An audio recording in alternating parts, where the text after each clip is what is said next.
Hello বন্ধুরা, আশা করছি তোমরা সবাই অনেক ভালো আছো, সুস্থ আছো।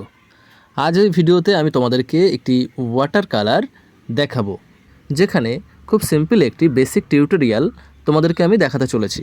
এখানে আমি ব্যবহার করেছি ওয়াটার কালারের হ্যান্ডমেড পেপার। এই পেপারে কাজ করতে গেলে একটু ধৈর্য সহকারে তোমাদেরকে অবশ্যই করতে হবে। যদিও ওয়াটার কালারই হচ্ছে ধৈর্যের খেলা, তুমি যত ধৈর্য সহকারে কাজ করতে পারবে ততই তোমার কাজ বেটার হবে।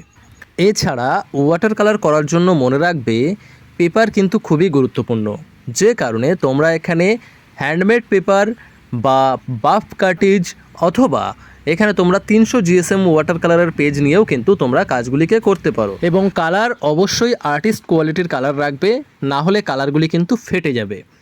তো চলো এবার আমরা একটু ছবি সম্পর্কে আলোচনা করি। এখানে দেখতে পাচ্ছ আমি সবার প্রথম আকাশে কালার করেছি, এবং কালার করার আগে প্রথমে কিন্তু জল দিয়ে নেওয়া হয়েছে। জল দিয়ে তারপর এখানে কিছুটা ভায়োলেট কালার তৈরি করে ভায়োলেট কালার উপরে দেওয়া হয়েছে, এবং তারপর আকাশি কালারের সঙ্গে মিশিয়ে এখানে তোমরা দেখতে পারছো যে এখানে যে জঙ্গলের কালার করা হচ্ছে বা পেছনে যে দিগন্ত রেখায় যে কালার এখানে দেখাতে চাইছি, সেই কালারগুলি কিন্তু টোটালি আকাশের কালারের সঙ্গে এখানে মিশিয়ে দিয়েছি। বাট নিচের দিকের অংশে কিন্তু মেশানোর ব্যাপারটা নেই। নিচে কিন্তু দেখো এখানে কিন্তু একটা রেখা চলে গেছে, যে রেখা পর্যন্ত এসে আমাদের যে জঙ্গল বা যে দিগন্ত রেখা সেটা কিন্তু শেষ হয়েছে। এই বিষয়টিকে তোমাদের খুব ভালোভাবে বুঝতে হবে। সমস্ত স্থানে কিন্তু জল দিয়ে দিলে হবে না। আকাশের ওখানে জল ছিল এবং জল থাকা অবস্থায় উপরে জঙ্গলকে মিশিয়ে দিয়েছি, বা পাশে বা সাইডে যে গাছ করেছি সেই গাছটিও কিন্তু দেখো উপরের দিকে মিশে গেছে, কিন্তু নিচের দিকে জল না থাকার কারণে নিচের দিকে কিন্তু গাছের কালারটি মিশছে না। বুঝতে পারছো? তো এই জায়গাগুলিকে তোমাদেরকে বুঝে কাজগুলিকে করতে হবে। ঠিক আছে, কোন জায়গায় তুমি বেশি জল দেবে আর কোথায় বেশি জল দেবে না সেটিকে তোমাদের আয়ত্ত করতে হবে। যত তুমি নিচের দিকে আসছো, এখানে তুমি দেখতে পারছো যে নিচের দিকে কিন্তু আমি বেশি জল দিইনি।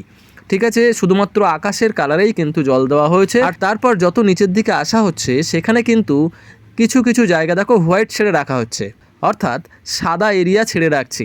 হোয়াইট স্থানগুলিতে প্রথমে কিন্তু কালার করা হয়নি, কিন্তু এবার আস্তে আস্তে আমাদেরকে এই জায়গাগুলিতে কালার করতে হবে। ওয়াটার কালারের ক্ষেত্রে এই বিষয়টি খুবই গুরুত্বপূর্ণ, যে হোয়াইট ছেড়ে কাজ করা। তোমরা অনেকেই আছো যারা প্রথমেই সমস্ত স্থানে কালার করে দাও, যেটা কিন্তু একেবারেই ভালো লক্ষণ নয়। শুরুতে তোমরা চেষ্টা করো কিছু কিছু স্থান, যেমন যে সমস্ত এখানে অবজেক্টগুলো দেখতে পাচ্ছ বা যে বস্তুগুলি তোমরা দেখতে পাচ্ছ, যেমন এখানে নৌকা রয়েছে, তাহলে নৌকাটাকে তোমরা ছেড়ে দাও, ছেড়ে তার আউটসাইড থেকে কালার করে নাও আগে, আর তারপর শেষের দিকে নৌকাটাকে কালার করো। বুঝতে পারছো? এভাবে তোমরা যদি ওয়াটার কালার করো তাহলে দেখবে তোমাদের কালার অনেকটা বেশি উন্নতি হচ্ছে। তবে এমনটা একেবারে নয় যে যদি তুমি নৌকা আগে কালার করো বা অবজেক্টগুলিকে আগে কালার করো তাহলে ছবি হবে না, সেটা কিন্তু আমি বলছি না। কিন্তু শুরুর দিকে তোমরা যদি সেইভাবে করতে চাও, সমস্ত কালার যদি একসঙ্গে করে ফেলো, তাহলে তোমাদের কিন্তু অনেক প্রবলেম হবে, যেটা তোমরা আস্তে আস্তে বুঝতে পারছো, বা যারা তোমরা এতদিন ধরে ওয়াটার কালার করছো তারা বিষয়গুলি হয়তো রিয়েলাইজ করছো যে তোমাদের সমস্ত কালার গুলিয়ে যাচ্ছে।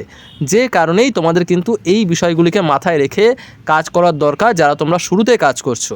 আশা করছি তোমরা এতক্ষণ ধরে বুঝতে পেরেছো আমার কথাগুলো। এবার বলি, তোমরা যারা আছো ওয়াটার কালার শিখতে চাইছো বেসিক লেভেল থেকে, সঠিকভাবে বেসিক লেভেল তোমরা এখনও বুঝে উঠতে পারোনি বা কোনো জায়গা থেকে হয়তো সেইভাবে শিখতে পারোনি, তাদের জন্য আমি বলবো যে আমার এই চ্যানেলেই তোমরা কিন্তু ভিডিও পাবে বেসিক লেভেল থেকে কিভাবে ওয়াটার কালার করতে হয়, যেটার লিঙ্ক আমি কিন্তু এই ভিডিও ডিসক্রিপশনে দিয়ে দেবো। সেখানে কিন্তু তোমরা বহু ভিডিও পেয়ে যাবে, একটাই লিঙ্ক থাকবে, কিন্তু সেই লিঙ্কে ক্লিক করে তোমরা এই ইউটিউব চ্যানেলের ভিডিও প্লেলিস্টে যাবে, এবং সেখানে তোমরা কিন্তু একেবারে বেসিক লেভেলে প্রথম থেকে ওয়াটার কালার কীভাবে করতে হয়, কিভাবে জল কন্ট্রোল করতে হয়, কিভাবে কালার ইউজ করতে হয়, সমস্ত বিষয় কিন্তু এই ভিডিওগুলির মধ্যে তোমরা পেয়ে যাবে। অর্থাৎ বেসিক লেভেলে তোমাদের ওয়াটার কালার শিখতে কোনো রকম প্রবলেম হবে না। তো এই ভিডিওটি দেখার পর তোমরা অবশ্যই ভিডিও ডিসক্রিপশনে যে লিঙ্ক রয়েছে সেই লিঙ্ক ক্লিক করে ভিডিওগুলি দেখতে পারো। তো চলো এবার আমরা দেখো এই ছবিটির সেকেন্ড টোনে কিন্তু আমরা চলে এসেছি। ফার্স্ট টোনে তোমরা দেখছিলে যে ছবিটি কিছুটা উজ্জ্বল দেখাচ্ছিল, কারণ তখন ছবিটি শুকিয়ে পারেনি। এখন ছবিটি একটু শুকিয়ে যাওয়ার ফলে মনে হচ্ছে ছবিটি একটু ঝাপসা। আর এবার আমরা বিভিন্ন স্থানে কিন্তু এখানে সেকেন্ড টোন দেব এই ঝাপসা কালারের উপরে।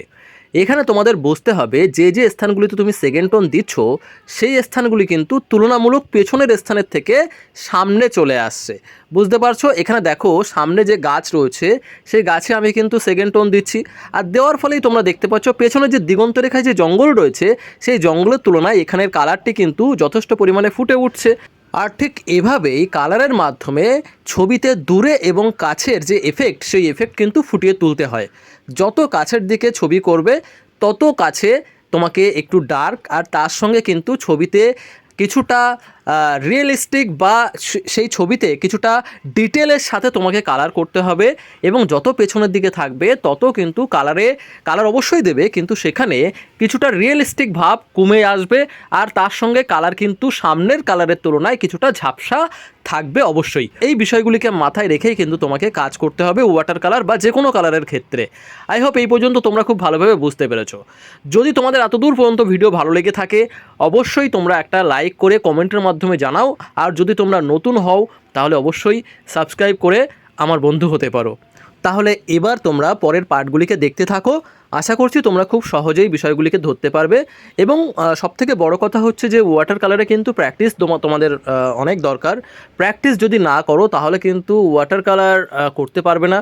যত বেশি পরিমাণে প্র্যাকটিস করতে থাকবে এবং অবশ্যই সঠিক গাইডেন্সের সঙ্গে, এমনটা তো করলে হবে না যে তুমি ভুলভাল করেই যাচ্ছ এবং সেটাই তোমার কন্টিনিউয়াসলি সেটাই একই রকমভাবেই করে যাচ্ছ, তেমনটা করলে তো হবে না। তোমার যে যে জায়গাগুলিতে ভুল হচ্ছে সেই জায়গাগুলিকে আইডেন্টিফাই করো এবং পরবর্তী ছবিতে সেই একই ছবিই করতে পারো, কিন্তু সেখানে আগের বারে যে ভুল করেছো সেই ভুলটা থেকে শিক্ষা নিয়ে পরের বারে একটু ভালো করার চেষ্টা করো। তো তাহলে তোমরা ভিডিওটি সম্পূর্ণ দেখো। আশা করছি তোমাদের ভিডিওটি ভালো লাগবে এবং তোমরা ভালো কিছু শিখতে পারবে। এখানে তোমরা দেখতে পাচ্ছ যে আমি দেখো এখানে শেষেও কিন্তু কালার করছি, মানে দূরে যে দিগন্ত রেখায় যে জঙ্গল করা হয়েছিল সেখানে কিন্তু কালার করা হচ্ছে, কিন্তু এই কালারটি সামনের যে কালার করা হয়েছে সেই কালারের তুলনায় কিন্তু যথেষ্ট লাইট কালার হবে। আর তার সঙ্গে পেছনে যে কালার করা হয়েছে সেটি দেখো জল দিয়ে কিন্তু আমি কিছুটা মিশিয়ে দিচ্ছি, আর যার ফলে দূরে আর কাছের যে ছবি আমরা এখানে দেখাতে চাইছি সেটি কিন্তু খুব সহজভাবেই আমরা আমাদের ছবিতে তুলে ধরতে পারছি। তো আশা করছি তোমরা এই পর্যন্ত খুব ভালোভাবে বুঝতে পেরেছো বা ধরতে পেরেছো বিষয়গুলিকে। একটু প্র্যাকটিস করলেই তোমরা খুব ভালোভাবেই জিনিসটিকে করতে পারবে। তাহলে তোমরা ভিডিওটি দেখতে থাকো সম্পূর্ণ। আবারও আসছি ভিডিওর শেষ পর্যায়ে।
তো আশা করছি ভিডিওটি তোমাদের ভালো লেগেছে। যদি ভিডিও ভালো লেগে থাকে তাহলে অবশ্যই কমেন্টের মাধ্যমে আমাকে জানিও। তোমাদের কমেন্ট কিন্তু আমার খুবই ভালো লাগে। তো আজ এই পর্যন্তই, তোমাদের সঙ্গে দেখা হচ্ছে পরবর্তী ভিডিওতে। বাই।